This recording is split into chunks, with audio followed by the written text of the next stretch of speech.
इस क्वेश्चन में हमें इन तीन फ्रैक्शंस को डिसेंडिंग ऑर्डर में अरेंज करना है। डिसेंडिंग ऑर्डर मतलब होता है ग्रेटर टू स्मॉलर, बड़े से छोटा। अब देखो यहाँ हम फ्रैक्शंस को देख के तो नहीं बता सकते कौन सा बड़ा है और कौन सा छोटा, क्योंकि तीनों के डिनोमिनेटर तो अलग अलग है। अब इन तीनों को डिसेंडिंग ऑर्डर में अरेंज करने के लिए पहले हम इनका डिनोमिनेटर सेम कर लेते हैं, फिर हम इजीली बता पाएंगे कि कौन सा फ्रैक्शन बड़ा है। अब इन तीनों का डिनोमिनेटर सेम करने के लिए हम डिनोमिनेटर्स का एलसीएम फाइंड करेंगे। एलसीएम फाइंड करने के लिए पहले हम नंबर्स को ऐसे लिखते हैं और फिर उसका प्राइम फैक्टराइजेशन ही तो करते हैं। अब इन तीनों को हम पहले लीस्ट प्राइम नंबर से डिवाइड कर लेंगे विच इज 2।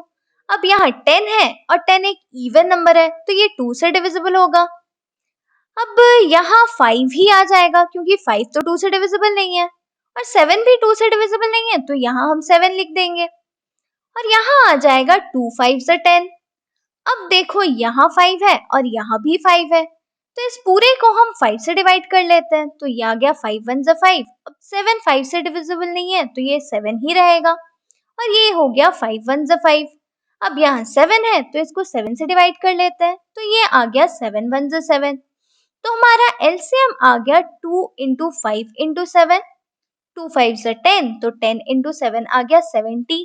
अब एलसीएम 70 है तो इन तीनों का कॉमन डिनोमिनेटर हो गया 70। अब कॉमन डिनोमिनेटर 70 है तो इन तीनों का डिनोमिनेटर हमें 70 बनाना पड़ेगा। अब देखो 1/5 का डिनोमिनेटर 70 बनाने के लिए हम इसको 14 से मल्टीप्लाई और डिवाइड करेंगे क्योंकि 14 5 से 70 होता है तो ये आ जाएगा 14/70। सिमिलरली 3/7 को हम 10 से मल्टीप्लाई और डिवाइड कर देंगे क्योंकि 7 10 से 70 होता है तो ये आ गया 30/70। और यहाँ 7/10 को हम मल्टीप्लाई और डिवाइड करेंगे 7 से क्योंकि 7 10 से 70 होता है तो ये आ गया 49/70। अब देखो तीनों के डिनोमिनेटर सेम है तो हम इजीली न्यूमरेटर देख के बता सकते हैं कौन सा फ्रैक्शन बड़ा है।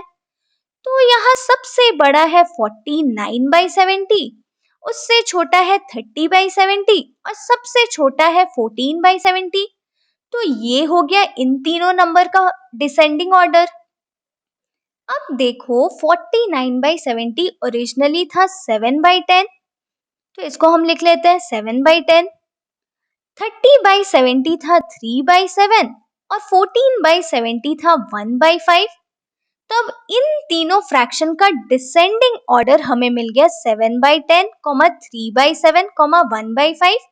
ये हो गया इन तीन फ्रैक्शंस का डिसेंडिंग ऑर्डर। अब इसी को एक बार अच्छे से लिख के दिखा देते हैं। तो पहले हमने डिनोमिनेटर्स इक्वल करने के लिए एलसीएम फाइंड किया। एलसीएम आ गया 70 तो हमने तीनों का डिनोमिनेटर 70 बना लिया तो ये आ गया 14/70, ये आ गया 30/70 और ये आ गया 49/70।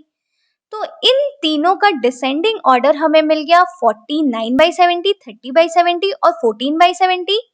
अब इनका ओरिजिनल था 7/10, 3/7 और 1/5। तो ये हो गया तीनों फ्रैक्शन का डिसेंडिंग ऑर्डर।